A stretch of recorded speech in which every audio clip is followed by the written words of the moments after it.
क्योंकि वो क्रांति में था ना, भारत की आज़ादी के लिए। लेकिन जब उनमें परिवर्तन आया, भगवान श्री कृष्ण का संदेश उन्हें मिला, तो उन्होंने राष्ट्रीयता को कहा तुम इसको छोड़ दो, इसको मैं करवा लूंगा दूसरों से, तुम दूसरा काम करो, मनुष्य की स्वतंत्रता के लिए काम करो। तब ऋषि अरविंदो ने कहा कि अब मैं वही बात आपसे कहना चाहता हूं कि जो मैंने पहले कहा था राष्ट्रीयता एक धर्म है, निष्ठा है, अब मैं कहता हूं कि सनातन धर्म ही राष्ट्रीयता है। जो सनातन धर्म पर चलेगा, जो मानव के उस उच्चतम विकास की ओर चलेगा, वही राष्ट्रीयता है। सनातन धर्म पर चलना ही राष्ट्र की सेवा है। आत्म जागृति, आत्म उन्नति, भगवान का योग, भगवान की तरफ बढ़ना ही राष्ट्रीयता है। आय हाय क्या सुंदर, सनातन धर्म ही है राष्ट्रीयता। आय हाय क्या सुंदर, बहुत सुंदर, अद्भुत अद्भुत अद्भुत, वाह। अतः चाहे जितने बादल घिरे, चाहे जितने खतरे और दुख कष्ट आए, कठिनाइयां हो, चाहे जितनी असंभावनाएं आए, कुछ भी असंभव नहीं है, कुछ भी कठिन नहीं है। मैं इस देश और इसके उत्थान में हूं, मैं वासुदेव हूं, मैं नारायण हूं। जो कुछ मेरी इच्छा होगी वही होगा, दूसरों की इच्छा से नहीं। मैं जिस चीज को लाना चाहता हूं उसे कोई मानव शक्ति नहीं रोक सकती। जब यह कहा जाता है कि भारतवर्ष ऊपर उठेगा, तो उसका अर्थ होता है सनातन धर्म ऊपर उठेगा। जब कहा जाता है कि भारतवर्ष महान होगा, तो उसका अर्थ होता है सनातन धर्म महान होगा। जब कहा जाता है कि भारतवर्ष बढ़ेगा और फैलेगा, तो उसका अर्थ होता है सनातन धर्म बढ़ेगा और संसार पर छा जाएगा।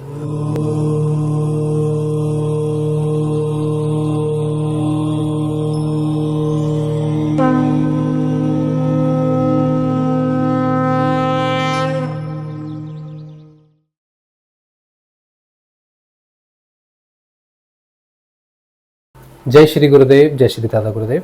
ये वीडियो में कुछ भी मैं अलग नहीं बोलूँगा। सबसे पहले तो ये वीडियो इसीलिए है कि उत्तरपाड़ा का जो भाषण है वो पूरा का पूरा जो है मैं आपको पढ़ के सुना दूँ, ताकि आपको इजीली अवेलेबल हो जाए। वैसे तो इंटरनेट पर बहुत जगह पर आपको मिलेगा, लेकिन सुविधा के लिए ये मैं आपके लिए पढ़ दे रहा हूँ। तो सबसे पहले मैं आपको एक चित्र दिखा रहा हूँ जो मैं यहाँ पर लगा दूँगा खींच कर। ये देखिए, ये जो है ये अलीपुर जेल कोलकाता में श्री अरविंदो की निर्जन कोठरी है, जहाँ पर उन्होंने 1 वर्ष बिताया था। ये 9 बाई 5 फुट की एक कोठरी है जिसमें कोई झरोका नहीं है।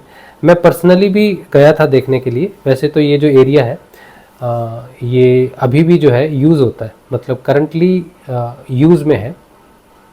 लेकिन इसी तरह का एक रेप्लिका भी है, आधा जेल रेप्लिका में भी है। उसमें वो कैसी कोठरी है वो मैंने जाके देखी है।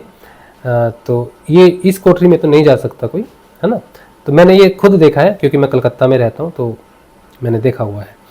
अच्छा, उसके बाद ये जो उत्तरपाड़ा भाषण है ये 1908 से 1909 का है। जो अनुभूतियाँ श्री अरविंदो को हुई उस निर्जन काल कोठरी में, जो संदेश उनको मिला वो क्या था, ये पूरा मैं आपको पढ़ के सुना देता हूँ।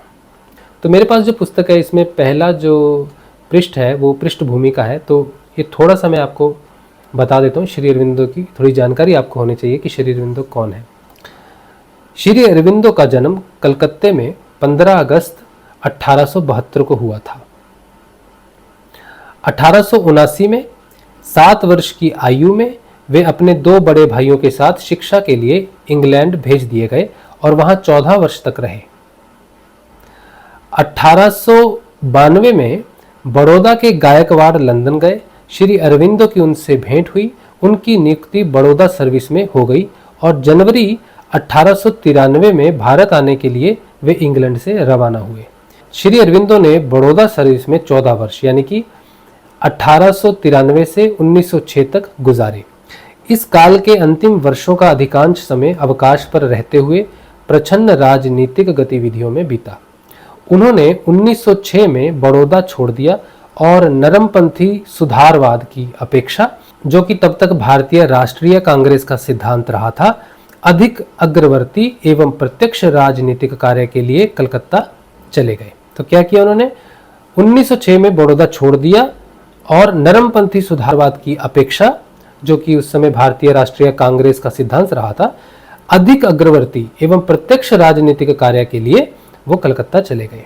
उनके प्रयासों में प्रख्यात मराठा नेता तिलक के नेतृत्व में नेशनलिस्ट पार्टी का जन्म हुआ।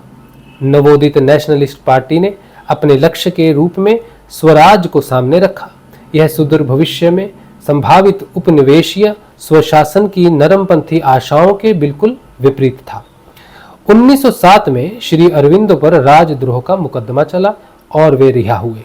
1908 में उनको अलीपुर षड्यंत्र केस में गिरफ्तार किया गया और उनको उनके भाई बारिंद्र द्वारा संचालित क्रांतिकारी दल की गतिविधियों में लिप्त बताया गया, लेकिन इसका कोई ठोस प्रमाण नहीं मिला और इस केस में भी वे रिहा हो गए।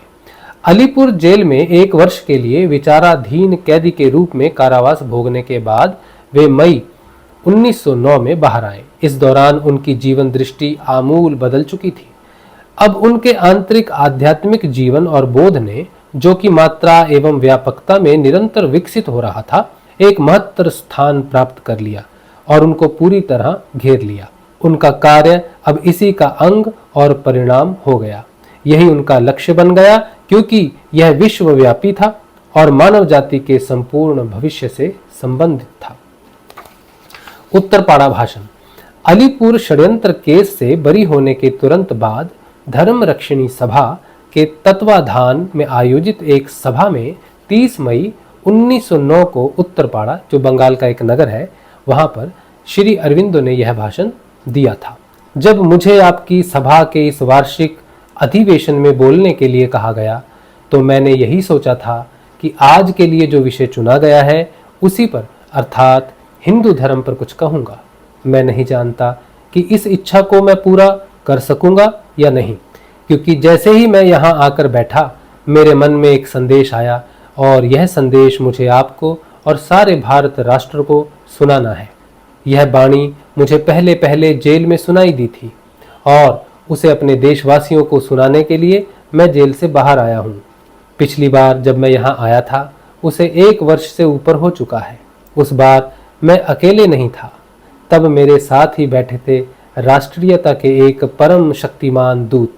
तो ये किसकी बात कर रहे हैं? परम शक्तिमान दूत यानी कि विपिन चंद्र पाल की बात कर रहे हैं, जो 1 साल जेल में रहने के बाद उनको भी कुछ ऐसी अनुभूति हुई थी और उन्होंने भी जो है बक्सर जेल में भगवान से यही साक्षात्कार पाया था और 1 साल पहले यही संदेश उन्होंने सुनाया था। तो कहते हैं वही संदेश है। उन दिनों वे उस एकांतवास से लौट कर आए थे। श्री विपिन चंद्र जी की बात हो रही है।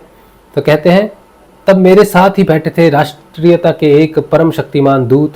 उन दिनों वे उस एकांतवास से लौट कर आए थे जहां उन्हें भगवान ने इसलिए भेजा था कि वे अपनी काल कोठरी की शांति और निर्जनता में उस वाणी को सुन सकें जो उन्हें सुनानी थी। उस समय आप सैकड़ों की संख्या में उन्हीं का स्वागत करने आए थे। आज वे हमसे बहुत दूर हैं, हजारों मील के फासले पर हैं। दूसरे लोग भी, जिन्हें मैं अपने साथ काम करते हुए पाता था, आज अनुपस्थित हैं। देश पर जो तूफान आया था, उसने उन्हें दूर दूर बिखेर दिया है। इस बार मैं 1 वर्ष निर्जनवास बिता कर आया हूँ और जब बाहर आकर देखता हूँ तो देखता हूँ कि सब कुछ बदल गया है।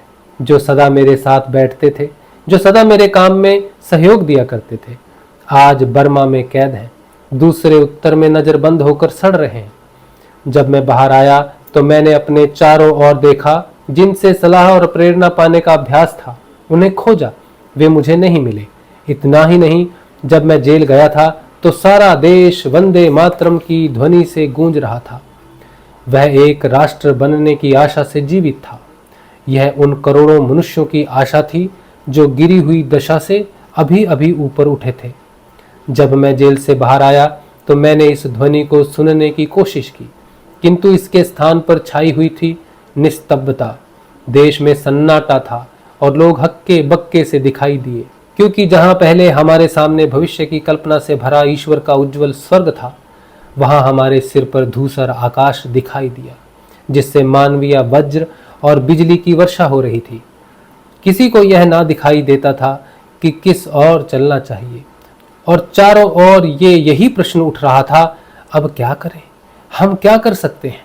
मुझे भी पता नहीं था कि किस ओर चलना चाहिए और अब क्या किया जा सकता है, लेकिन एक बात मैं जानता था, ईश्वर की जिस महान शक्ति ने उस ध्वनि को जगाया था, उस आशा का संचार किया था, उसी शक्ति ने यह सन्नाटा भेजा है।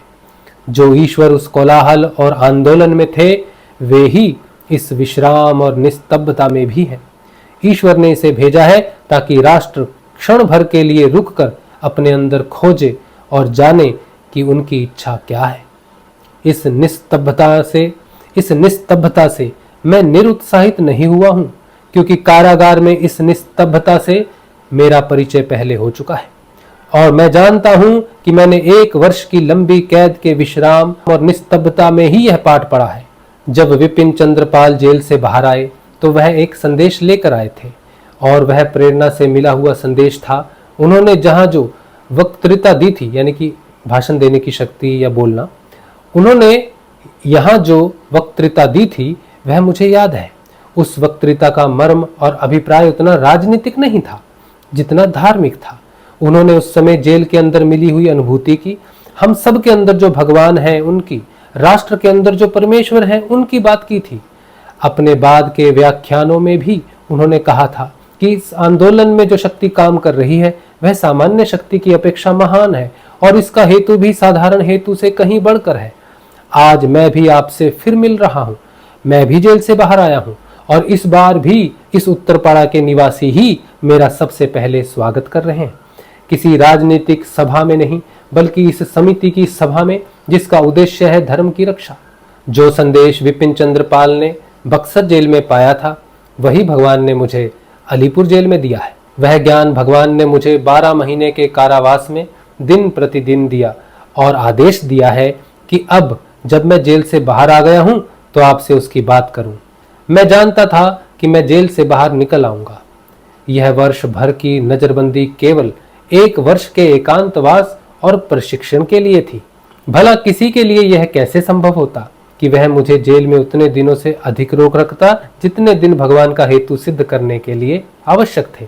भगवान ने कहने के लिए एक संदेश दिया है और करने के लिए एक काम। मैं यह जानता था कि जब तक यह संदेश सुना नहीं दिया जाता तब तक कोई मानव शक्ति मुझे चुप नहीं करा सकती। जब तक वह काम नहीं हो जाता तब तक कोई मानव शक्ति भगवान के यंत्र को रोक नहीं सकती, फिर वह यंत्र चाहे कितना ही दुर्बल, कितना ही सामान्य क्यों ना हो। अब जबकि मैं बाहर आ गया हूं, इन चंद मिनटों में ही मुझे एक ऐसी वाणी सुझाई गई है जिसे व्यक्त करने की मेरी कोई इच्छा नहीं थी। मेरे मन में जो कुछ था उसे भगवान ने निकाल कर फेंक दिया है और मैं जो कुछ बोल रहा हूं वह एक प्रेरणा के वश होकर, बाध्य होकर बोल रहा हूं। जब मुझे गिरफ्तार करके जल्दी जल्दी लाल बाजार की हाजत में पहुंचाया गया तो मेरी श्रद्धा क्षण भर के लिए डिग गई थी, क्योंकि उस समय मैं भगवान की इच्छा के मर्म को नहीं जान पाया था। इसलिए मैं क्षण भर के लिए विचलित हो गया और अपने हृदय में भगवान को पुकार कर कहने लगा, यह क्या हुआ? मेरा यह विश्वास था कि मुझे अपने देशवासियों के लिए कोई विशेष काम करना है और जब तक वह काम पूरा नहीं हो जाता तब तक तुम मेरी रक्षा करोगे। तब फिर मैं यहां क्यों हूं, और वह भी इस प्रकार के अभियोग में? 1 दिन बीता, 2 दिन बीते, 3 दिन बीत गए। तब मेरे अंदर से एक आवाज आई, ठहरो और देखो कि क्या होता है। तब मैं शांत हो गया और प्रतीक्षा करने लगा। मैं लाल बाजार थाने से अलीपुर जेल में ले जाया गया और वहां मुझे 1 महीने के लिए मनुष्यों से दूर एक निर्जन काल कोठरी में रखा गया। वहां मैं अपने अंदर विद्यमान भगवान की वाणी सुनने के लिए, यह जानने के लिए कि वे मुझसे क्या कहना चाहते हैं और यह सीखने के लिए कि मुझे क्या करना होगा, रात दिन प्रतीक्षा करने लगा। इस एकांतवास में मुझे सबसे पहली अनुभूति हुई, पहली शिक्षा मिली। उस समय मुझे याद आया कि गिरफ्तारी से 1 महीना या उससे भी कुछ अधिक पहले मुझे यह संदेश मिला था कि मैं अपने सारे कर्म छोड़कर एकांत में चला जाऊं और अपने अंदर खोज करूं ताकि भगवान के साथ अधिक संपर्क में आ सकूं। मैं दुर्बल था और उस आदेश को स्वीकार नहीं कर सका। मुझे अपना कार्य बहुत प्रिय था और हृदय में इस बात का अभिमान था कि यदि मैं न रहूं तो इस काम को धक्का पहुंचेगा। इतना ही नहीं, शायद असफल और बंद भी हो जाएगा। इसलिए मुझे काम नहीं छोड़ना चाहिए। ऐसा बोध हुआ कि वे मुझसे फिर बोले और उन्होंने कहा कि जिन बंधनों को तोड़ने की शक्ति तुम में नहीं थी उन्हें तुम्हारे लिए मैंने तोड़ दिया है, क्योंकि मेरी यह इच्छा नहीं है और न थी कि वे कार्य जारी रहें। तुम्हारे करने के लिए मैंने दूसरा काम चुना है और उसी के लिए मैं तुम्हें यहाँ लाया हूँ, ताकि मैं तुम्हें यह बात सिखा दूं जिसे तुम स्वयं नहीं सीख सके और तुम्हें अपने काम के लिए तैयार कर लूं। इसके बाद भगवान ने मेरे हाथों में गीता रख दी। मेरे अंदर उनकी शक्ति प्रवेश कर गई और मैं गीता की साधना करने में समर्थ हुआ। मुझे केवल बुद्धि द्वारा ही नहीं बल्कि अनुभूति द्वारा भी जानना था कि श्री कृष्ण की अर्जुन से क्या मांग थी। यहाँ पर बहुत सुंदर बात आती है। वो कहते हैं कि मुझे गीता दी गई, लेकिन साथ में मुझे ये सामर्थ्य भी दी गई कि मैं उस गीता को समझ सकूं, पढ़ सकूं, जान सकूं कि भगवान श्री कृष्ण अर्जुन से क्या चाहते थे, क्या करवाना चाहते थे और वे उन लोगों से क्या मांगते हैं जो उनका कार्य करने की इच्छा रखते हैं। जैसे मैं और आप, हम भगवान का कार्य करना चाहते हैं। हम इस मानव जाति के उत्थान के लिए सभी को एकजुट करना चाहते हैं कि योग में आओ, योग में आओ। भगवान श्री कृष्ण के योग से जो है तुम अपनी पूर्णता को प्राप्त करो, अपने जो आगामी विकास जो है मनुष्य का, उत्तम विकास जो है उसे प्राप्त करो। तो ये भगवान का कार्य है। तो योग के माध्यम से जो भी इसका प्रचार प्रसार करेगा, अपनी परिवर्तनों का प्रचार प्रसार करेगा, वह भगवान श्री का कार्य करेगा। तो भगवान आप योगियों से, आप साधकों से क्या चाहते हैं? क्या कहते हैं श्री अरविंद?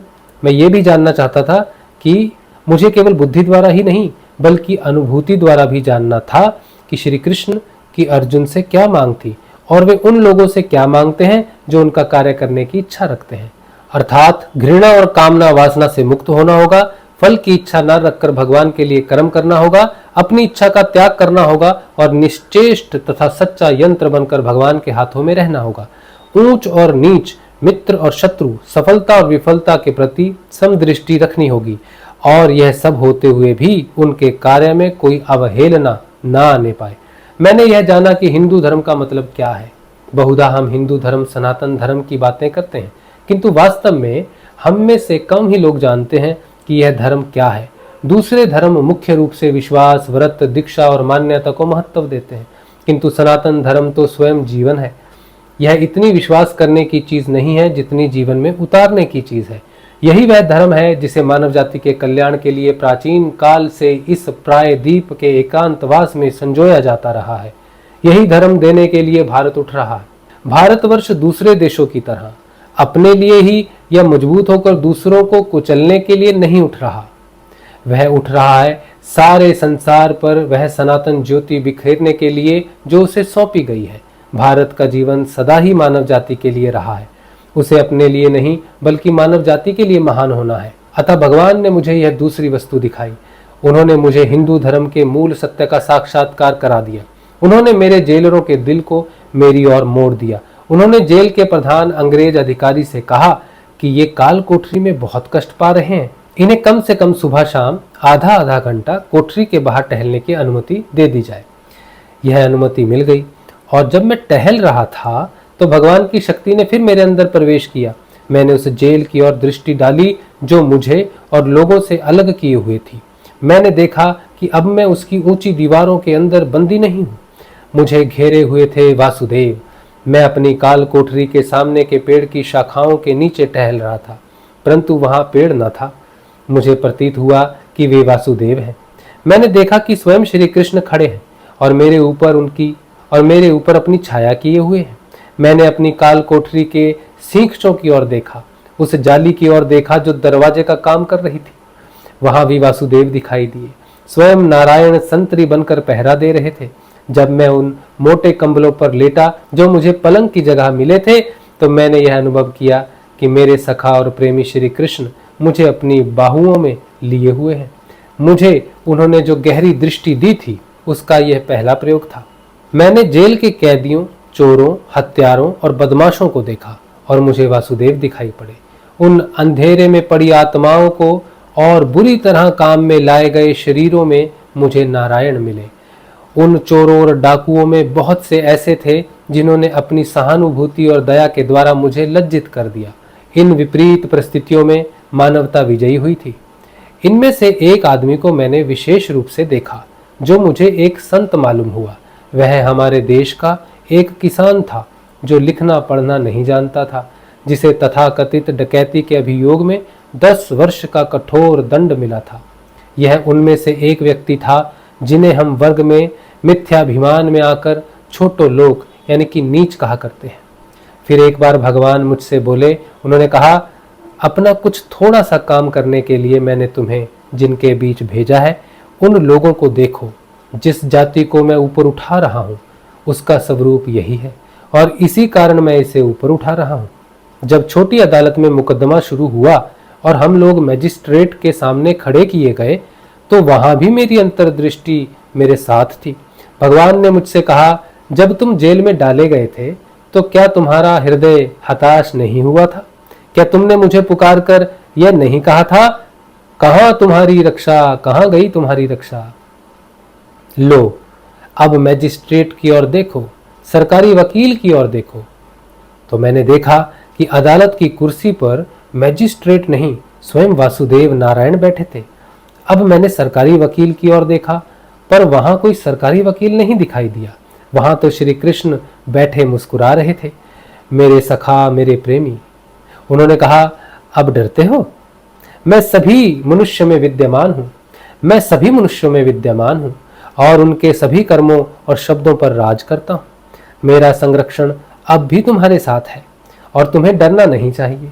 तुम्हारे विरुद्ध जो यह मुकदमा चलाया गया है उसे मेरे हाथों में सौंप दो। यह तुम्हारे लिए नहीं है, मैं तुम्हें यहाँ मुकदमे के लिए नहीं बल्कि किसी और काम के लिए लाया हूँ। यह तो मेरे काम का एक साधन मात्र है, इससे अधिक कुछ नहीं। इसके बाद जब सेशन जज की अदालत में विचार आरंभ हुआ तो मैं अपने वकील के लिए ऐसी बहुत सी हिदायतें लिखने लगा कि गवाही में मेरे विरुद्ध कही गई बातों में से कौन सी बातें गलत हैं और किन किन पर गवाहों से जिरह की जा सकती है। तब एक ऐसी घटना घटी जिसकी मैं आशा नहीं करता था।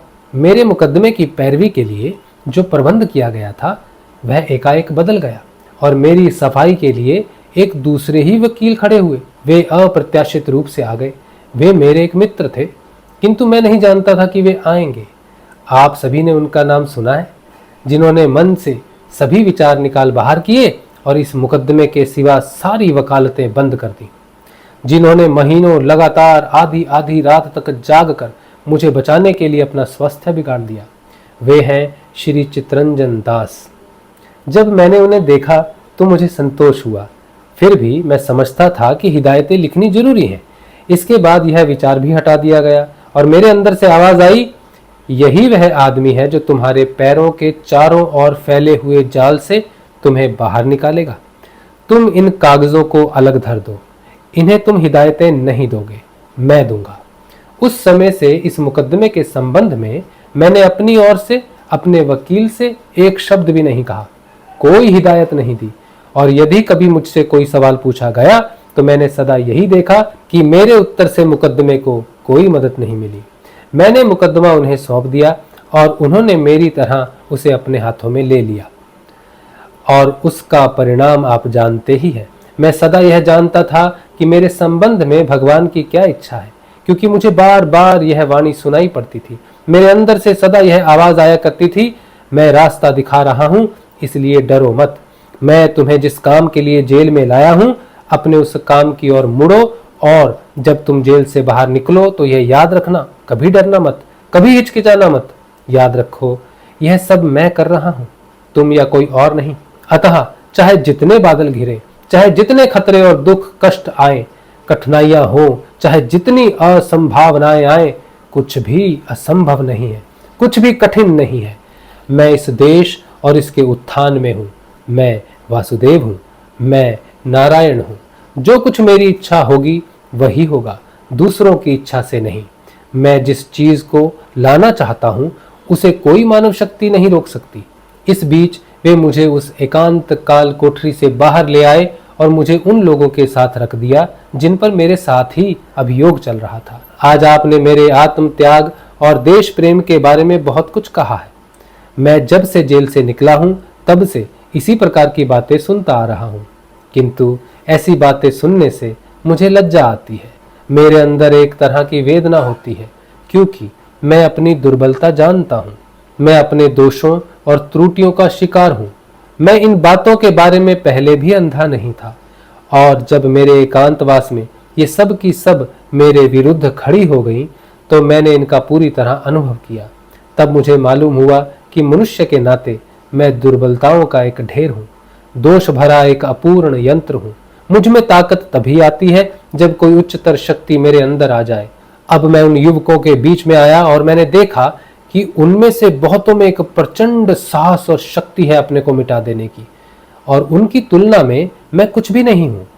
इनमें से एक दो ऐसे थे जो केवल बल और चरित्र में ही मुझसे बढ़कर नहीं थे।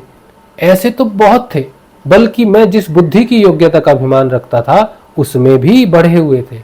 भगवान ने मुझसे फिर कहा, यही वह युवक दल, वह नवीन और बलवान जाति है जो मेरे आदेश से ऊपर उठ रही है। ये तुमसे अधिक बड़े हैं, तुम्हें भय किस बात का है? यदि तुम इस काम से हट जाओ या सो जाओ तो भी काम पूरा होगा। कल तुम इस काम से हटा दिए जाओ तो ये युवक तुम्हारे काम को उठा लेंगे और उसे इतने प्रभावशाली ढंग से करेंगे जैसे तुमने भी नहीं किया। तुम्हें इस देश को एक वाणी सुनाने के लिए मुझसे कुछ बल मिला है। यह वाणी इस जाति को ऊपर उठाने में सहायता देगी। यह वह दूसरी बात थी जो भगवान ने मुझसे कही। इसके बाद अचानक कुछ हुआ और क्षण भर में मुझे कालकोठरी के एकांतवास में पहुंचा दिया गया। इस एकांतवास में मेरे अंदर क्या हुआ यह कहने की प्रेरणा नहीं हो रही है। बस इतना काफी है कि वहां दिन प्रतिदिन भगवान ने अपने चमत्कार दिखाए और मुझे हिंदू धर्म के वास्तविक सत्य का साक्षात्कार कराया। पहले मेरे अंदर अनेक प्रकार के संदेह थे। मेरा लालन पालन इंग्लैंड में विदेशी भावों और सर्वथा विदेशी वातावरण में हुआ था। एक समय मैं हिंदू धर्म की बहुत सी बातों को मात्र कल्पना समझता था। यह समझता था कि इसमें बहुत कुछ केवल स्वप्न, भ्रम या माया है। परंतु अब दिन प्रतिदिन मैंने हिंदू धर्म के सत्य को अपने मन में, अपने प्राण में और अपने शरीर में अनुभव किया है। वे मेरे लिए जीवित अनुभव हो गए हैं और मेरे सामने ऐसी सब बातें प्रकट होने लगी हैं जिनके बारे में भौतिक विज्ञान कोई व्याख्या नहीं दे सकता। जब मैं पहले भगवान के पास गया तो पूरी तरह भक्ति भाव के साथ नहीं गया था, पूरी तरह ज्ञानी के भाव से भी नहीं गया था। बहुत दिन हुए स्वदेशी आंदोलन शुरू होने से पहले और मेरे सार्वजनिक काम में घुसने से कुछ वर्ष पहले बड़ौदा में मैं उनकी ओर बढ़ा था। उन दिनों जब मैं भगवान की ओर बढ़ा तो मुझे उन पर जीवंत श्रद्धा नहीं थी। उस समय मेरे अंदर अज्ञेयवादी था, नास्तिक था, संदेहवादी था और मुझे पूरी तरह विश्वास नहीं था कि भगवान हैं भी। मैं उनकी उपस्थिति का अनुभव नहीं करता था। फिर भी कोई चीज थी जिसने मुझे वेद के सत्य की ओर, गीता के सत्य की ओर, हिंदू धर्म के सत्य की ओर आकर्षित किया। मुझे लगा कि इस योग में कहीं पर कोई महाशक्तिशाली सत्य अवश्य है। वेदांत पर आधारित इस धर्म में कोई परम सत्य अवश्य है। इसलिए जब मैं योग की ओर मुड़ा और योगा अभ्यास करके यह जानने का संकल्प किया कि मेरा सोचना सही है या नहीं है, तो मैंने इसे इस भाव और इस प्रार्थना से शुरू किया, हे भगवान, यदि तुम हो तो तुम मेरे हृदय की बात जानते हो। तुम जानते हो कि मैं मुक्ति नहीं मांगता। मैं ऐसी कोई चीज नहीं मांगता जो दूसरे मांगा करते हैं। मैं केवल इस जाति को ऊपर उठाने की शक्ति मांगता हूँ। मैं केवल यह मांगता हूँ कि मुझे इस देश के लोगों के लिए, जिनसे मैं प्यार करता हूँ, जीने और कर्म करने की अनुमति मिले। और यह प्रार्थना करता हूँ कि मैं अपना जीवन उनके लिए लगा सकूं। मैंने योग सिद्धि पाने के लिए बहुत दिनों तक प्रयास किया और अंत में किसी हद तक मुझे सफलता मिली भी। पर जिस बात के लिए मेरी बहुत अधिक इच्छा थी, उसके संबंध में मुझे संतोष नहीं हुआ। तब उस जेल के, उस काल कोठरी के एकांतवास में मैंने उसके लिए फिर से प्रार्थना की। मैंने कहा, मुझे अपना आदेश दो। मैं नहीं जानता कि कौन सा काम करूं और कैसे करूं। मुझे एक संदेश दो। इस योग युक्त अवस्था में मुझे दो संदेश मिले। पहला यह था, मैंने तुम्हें एक काम सौंपा है और वह है इस जाति के उत्थान में सहायता देना। शीघ्र ही वह समय आएगा जब तुम्हें जेल के बाहर जाना होगा, क्योंकि मैं नहीं चाहता कि इस बार तुम्हें सजा हो या तुम अपना समय औरों की तरह अपने देश के लिए कष्ट सहते हुए बिताओ। मैंने तुम्हें काम के लिए बुलाया है और यही वह आदेश है जो तुमने मांगा था। मैं तुम्हें आदेश देता हूं कि जाओ और मेरा काम करो। दूसरा संदेश आया, वह इस प्रकार था, इस 1 वर्ष के एकांतवास में तुम्हें कुछ दिखाया गया है।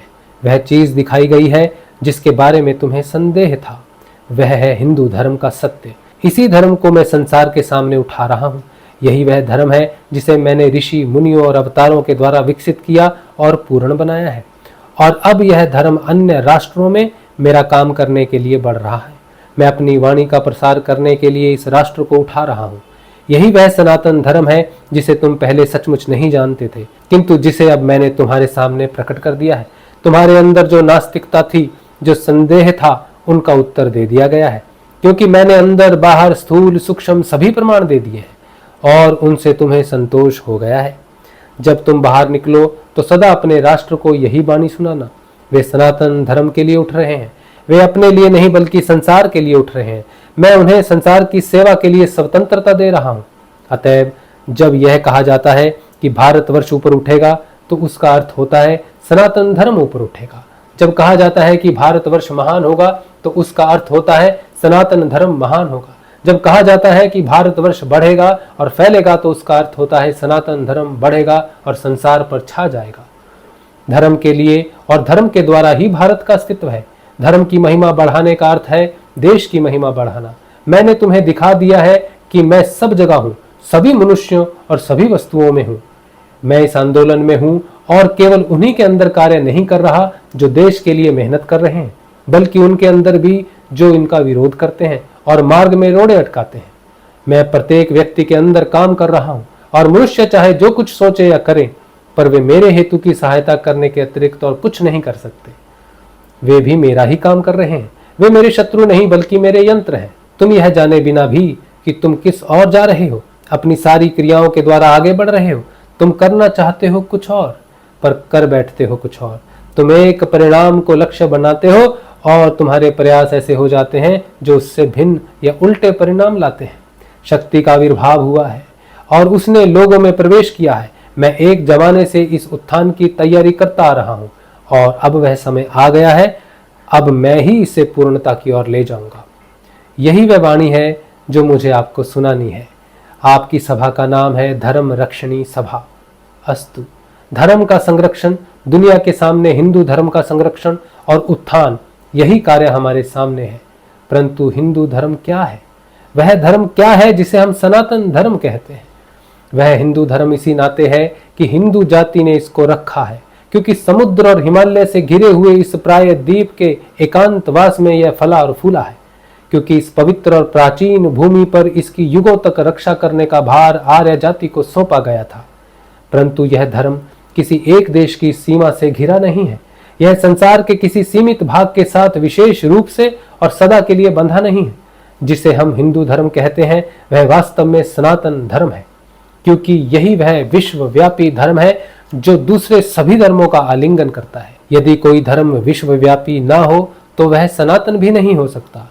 कोई संकुचित धर्म, सांप्रदायिक धर्म, अनुदार धर्म कुछ काल और किसी मर्यादित हेतु के लिए ही रह सकता है। यही एक ऐसा धर्म है जो अपने अंदर विज्ञान के आविष्कारों और दर्शन शास्त्र के चिंतनों का पूर्वाभास देकर और उन्हें अपने अंदर मिलाकर जड़वाद पर विजय प्राप्त कर सकता है। यही एक धर्म है जो मानव जाति के दिल में यह बात बिठा देता है कि भगवान हमारे निकट है। यह उन सभी साधनों को अपने अंदर ले लेता है जिनके द्वारा मनुष्य भगवान के पास पहुंच सकते हैं। यही एक ऐसा धर्म है जो प्रत्येक क्षण सभी धर्मों के माने हुए इस सत्य पर जोर देता है कि भगवान हर आदमी और हर चीज में है तथा हम उन्हीं में चलते फिरते हैं और उन्हीं में हम निवास करते हैं। यही एक ऐसा धर्म है जो इस सत्य को केवल समझने और उस पर विश्वास करने में ही हमारा सहायक नहीं होता, बल्कि अपनी सत्ता के अंग अंग में इसका अनुभव करने में भी हमारी मदद करता है। यही एक धर्म है जो संसार को दिखा देता है कि संसार है वासुदेव की लीला। यही एक ऐसा धर्म है जो हमें यह बताता है कि इस लीला में हम अपनी भूमिका अच्छी से अच्छी तरह कैसे निभा सकते हैं, जो हमें यह दिखाता है कि इसमें सूक्ष्म से सूक्ष्म नियम क्या है, इसके महान से महान विधान कौन से हैं। यही एक ऐसा धर्म है जो जीवन की छोटी से छोटी बात को भी धर्म से अलग नहीं करता, जो यह जानता है कि अमरता क्या है और जिसने मृत्यु की वास्तविकता को हमारे अंदर से एकदम निकाल दिया है। यही वह वाणी है जो आपको सुनाने के लिए आज मेरी जुबान पर रख दी गई थी। मैं जो कुछ कहना चाहता था वह तो मुझसे अलग कर दिया गया है और जो मुझे कहने के लिए दिया गया है उससे अधिक मेरे पास कहने के लिए कुछ नहीं है। जो वाणी मेरे अंदर रख दी गई थी केवल वही आपको सुना सकता हूँ। अब वह समाप्त हो चुकी है, पहले भी जब एक बार मेरे अंदर यही शक्ति काम कर रही थी तो मैंने आपसे कहा था कि वह आंदोलन राजनीतिक आंदोलन नहीं है और राष्ट्रीयता राजनीतिक नहीं है, बल्कि एक धर्म है, एक विश्वास है, एक निष्ठा है। उसी बात को आज फिर से मैं दोहराता हूं, किंतु आज मैं उसे दूसरे ही रूप में उपस्थित कर रहा हूं। आज मैं ये नहीं कहता कि राष्ट्रीयता एक विश्वास है, एक धर्म है, एक निष्ठा है, बल्कि मैं ये कहता हूं कि सनातन धर्म ही हमारे लिए राष्ट्रीयता है। यह हिंदू जाति सनातन धर्म को लेकर ही पैदा हुई है, उसी को लेकर चलती है और उसी को लेकर पनपती है। जब सनातन धर्म की अवनति होती है तब इस जाति की भी अवनति होती है, और यदि सनातन धर्म का विनाश संभव होता तो सनातन धर्म के साथ ही साथ इस जाति का भी विनाश हो जाता। सनातन धर्म ही है राष्ट्रीयता। यही वह संदेश है जो मुझे आपको सुनाना है। बहुत सुंदर अंत में उन्होंने जो बात कही, बहुत सुंदर कही। उन्होंने कहा, पहले मैंने आपसे कहा था कि राष्ट्रीयता जो है वो कोई राजनीति नहीं है। मतलब जो हमारा जो देश है, भारतवर्ष है, जो हमारा भारत के प्रति प्रेम है, वो कोई राजनीति के लिए नहीं है, बल्कि वो एक विश्वास है। हमारा राष्ट्र, हमारी राष्ट्रीयता, हमारा राष्ट्र प्रेम एक विश्वास है, एक निष्ठा है। लेकिन फिर से उन्होंने कहा कि अब मैं उसी बात को दोहराना चाहता हूँ, लेकिन अलग तरीके से। अब मैं ये नहीं कहता कि राष्ट्रीयता एक विश्वास है, राष्ट्रीयता एक निष्ठा है, राष्ट्रीयता एक धर्म है, बल्कि मैं ये कहना चाहता हूं कि सनातन धर्म ही राष्ट्रीयता है। सनातन धर्म ही राष्ट्रीयता है। मतलब पहले राष्ट्र आगे था, पहले नंबर पे राष्ट्र के लिए कुछ करना है, कुछ करना है, कुछ करना है, उसके लिए विश्वास जगाना है, उसको धर्म मानना है, उसको सब कुछ मानना है। राष्ट्र ही सब कुछ है, क्योंकि वो क्रांति में था ना, भारत की आजादी के लिए।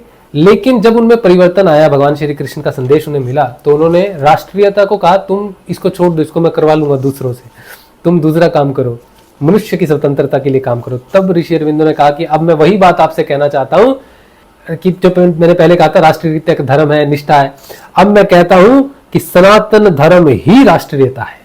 जो सनातन धर्म पर चलेगा, जो मानव के उस उच्चतम विकास की ओर चलेगा, वही राष्ट्रीयता है। सनातन धर्म पर चलना ही राष्ट्र की सेवा है।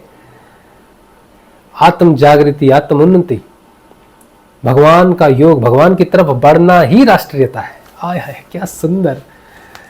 सनातन धर्म ही है राष्ट्रीयता। आय हाय, क्या सुंदर, बहुत सुंदर, अद्भुत अद्भुत अद्भुत, वाह।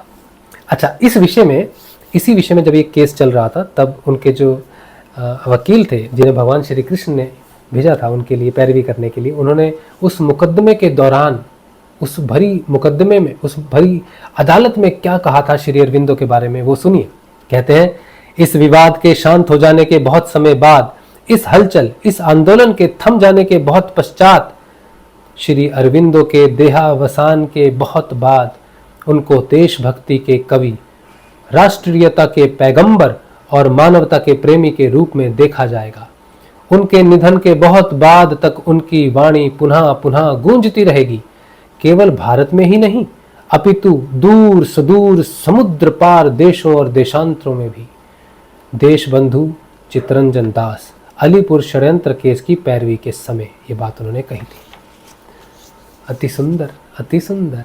अच्छा, ये तो उत्तरपाड़ा भाषण है।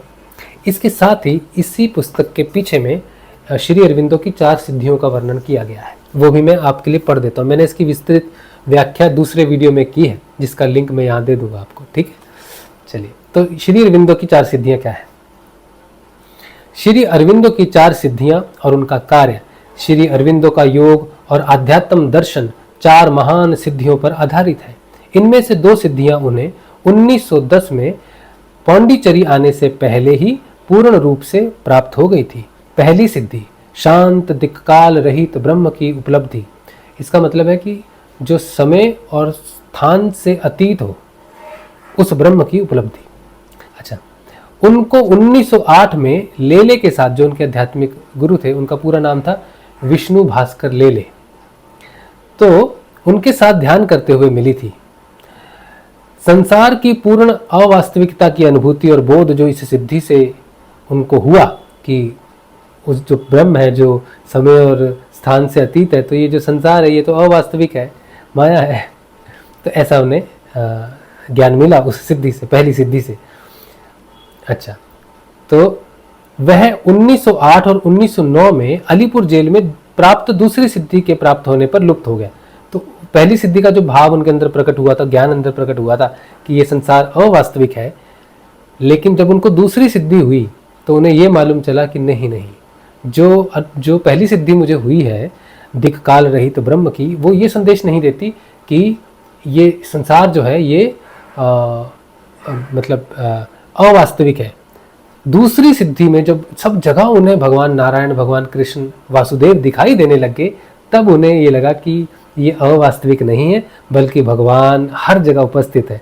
1908-1909 में अलीपुर जेल में प्राप्त दूसरी सिद्धि के प्राप्त होने पर जो उनका जो पहला जो अज्ञान हुआ था उनको अवास्तविकता का, वो लुप्त हो गया। यह सिद्धि थी वैश्व चेतना की और इस अंतर्दृष्टि की कि सब प्राणियों में ईश्वर व्याप्त है। अंतर्दृष्टि उन्हें मिली सब में ब्रह्म को देखने की, वासुदेव को देखने की, और वही सर्वत्र है। जेल में अपने ध्यान की स्थितियों में श्री अरविंदो पहले ही दूसरी दो सिद्धियों की ओर चल पड़े थे। स्थिर और गतिशील ब्रह्म के दो रूपों में परम सत्य की सिद्धि तथा अति मानसिक की ओर ले जाने वाले चेतना के उच्चतर स्तरों की सिद्धि। तो आगे की जो सिद्धियां हैं उनकी शुरुआत तो जेल में रहते रहते हो गई थी, लेकिन वो दोनों सिद्धियां घटित हुई आगे जाकर। तो तीसरी सिद्धि उनको हुई 1912 में। 1912 तक तीसरी सिद्धि प्राप्त हुई जब श्री अरविंदो ने परब्रह्म में स्थायी उपलब्धि और निवास का अनुभव किया।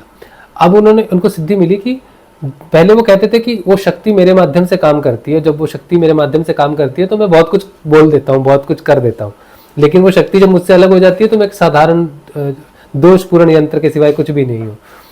लेकिन 1912 में उन्होंने स्वयं के साथ परब्रह्म को स्थायी रूप से महसूस किया कि अब 24/7 वो और परब्रह्म एक ही है, अलग नहीं है। अब एक ही हो गए परब्रह्म और श्री अरविंदो में कोई अंतर नहीं रहा, एक ही हो गए। ये उनकी तीसरी सिद्धि थी। अच्छा, फिर चेतना के उच्चतर स्तरों में आरोहण की प्रक्रिया और स्तरों की शक्ति को नीचे भौतिक चेतना में उतारने का प्रयास जारी रहा। इस प्रयास में सफलता मिली जब 24 नवंबर 1926 को अधिमानसिक के देवत्व का भौतिक में अवतरण हुआ। अधिमानस जो कि मन और अतिमानस के बीच के स्तरों में सर्वोच्च है, यह स्वयं अतिमानस के अवतरण का उपक्रम था, जिससे यह परिपूर्णता आ सके जिसके सपने मानवता में जो सर्वोच्च है उसने देख रखे हैं। 1926 से श्री अरविंदो ने आध्यात्मिक रूप से अतिमानसिक अवतरण के संपादन का कार्य किया और 1950 में इसके आगमन को शीघ्र संपन्न कराने के लिए अपना भौतिक शरीर त्याग दिया। तो श्री अरविंदो को हम हृदय से नमन करते हैं, प्रणाम करते हैं और उनका आशीर्वाद मांगते हैं कि हे प्रभु, जो भी कार्य आपने किया, हमारे लिए किया, हम उस कार्य पर चल सके, आपके उस पथ पर चल सके, ऐसी हमें शक्ति दे। तो इसी के साथ ये जो उत्तरपाड़ा भाषण है, हमें उम्मीद है कि आपको आपकी साधना में सहायता करे, आगे बढ़ने में, योग को समझने में, श्री अरविंदो के उस आगामी दिव्य मानव के स्वरूप को समझने में, और भगवान श्री कृष्ण की इच्छा है कि आप आगामी मानव जाति के उस दिव्य स्वरूप को धारण करें और आप उस पर चलें और भगवान की उस इच्छा को पूर्ण करें और उसी में लय हो जाएं। ऐसी हमारी सब के लिए शुभकामना है। जय श्री गुरुदेव, जय श्री दादा गुरुदेव।